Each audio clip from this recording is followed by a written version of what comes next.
বিসমিল্লাহির রহমানির রহিম। আসসালামু আলাইকুম রহমতুল্লাহ।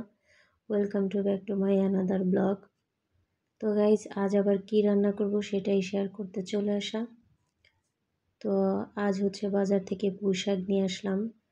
পুঁই শাক দিয়ে কী রান্না করব দেখতে থাকেন আপনারা।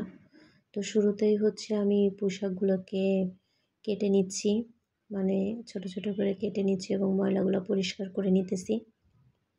তো এই শীতের সময় পুঁই শাক কে কে পছন্দ করেন? আমার কাছে তো শীতের সময় পুঁই শাক খুবই ভালো লাগে। আর 12 মাসে কি পুঁই শাক আমার খুব পছন্দ। আর আমার থেকে বেশি পছন্দ হচ্ছে আমার হাজব্যান্ডের। মানে পুঁই শাক তাকে যেভাবেই রান্না করে দেই না কেন, মানে এটা পেলেই সে মহা খুশি। তো যাই হোক, পুঁই শাকগুলো সব বেছে নিলাম। এখন হচ্ছে রান্না করতে চলে যাব। তো শুরুতেই হচ্ছে পুঁই শাকগুলো ধুয়ে পানি ঝরতে রেখে দিয়ে আসছি। তো এখন চুলায় একটা প্যান বসিয়ে দিয়ে দিলাম হচ্ছে মরিচ, পেঁয়াজ, রান্নার সাদা তেল, আর দিয়ে দিলাম হচ্ছে জিরে গুঁড়ো, তারপরে হচ্ছে একটু রসুন বাটা, সাথে হচ্ছে স্বাদ মতো লবণ এবং হলুদের গুঁড়ো। তো আজ হচ্ছে হাতে মাখা তরকারি রান্না করব। হাতে মাখা তরকারি কার কার পছন্দ, মানে শাক বা অন্য যে কোনো তরকারি বা ছোটো মাছের তরকারি। আমার কাছে তো খুবই ভালো লাগে এভাবে হাতে মাখা করে, যে কোনো শাক দিয়ে যে কোনো মাছ। তো আজ হচ্ছে আমি পাবদা মাছ দিয়ে রান্না করব। তো শুরুতেই হচ্ছে আগে পাবদা মাছগুলো মশলার সাথে ভালো মতো মাখাই নিলাম। এখন হচ্ছে শাকগুলো ভালো মতো হাতে মাখাই নেব, যাতে তেল মশলা শাকে হচ্ছে ভালো মতো মিশে যায়।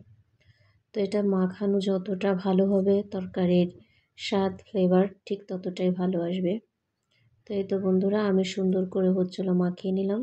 আর এখন একটু সামান্য পানি দিয়ে দিলাম। এখানে অনেক পানি দেই নাই, কারণ এটা তো হচ্ছে মাখা মাখা হবে, যার জন্য। আর শাকে তো একটু পানি গলবেই। তো দেখেন তারপরও কত পানি হয়ে আসছে, মানে কালারটাই কি ওয়াও আসছে না? কালারটা দেখেই মানে এখনই কাঁচা খেতে ইচ্ছে করছে। তো এই তো বন্ধুরা, আপনাদের সাথে কথা বলতে বলতে আমার রান্না প্রায় হয়ে আসছে। তো শাকগুলা কি সুন্দর সবুজ রয়েছে। তো বন্ধুরা, যারা সবসময় আমার চ্যানেলে ভিডিও দেখেন এবং যারা সবসময় আমার পেজে ভিডিও দেখেন, তাদেরকে অনেক ভালোবাসা এবং অনেক ধন্যবাদ। তো যারা এখনও আমার চ্যানেল সাবস্ক্রাইব করেন, অবশ্যই আমার চ্যানেলটা সাবস্ক্রাইব করে দিবেন ভিডিওটা যদি ভালো লেগে থাকে।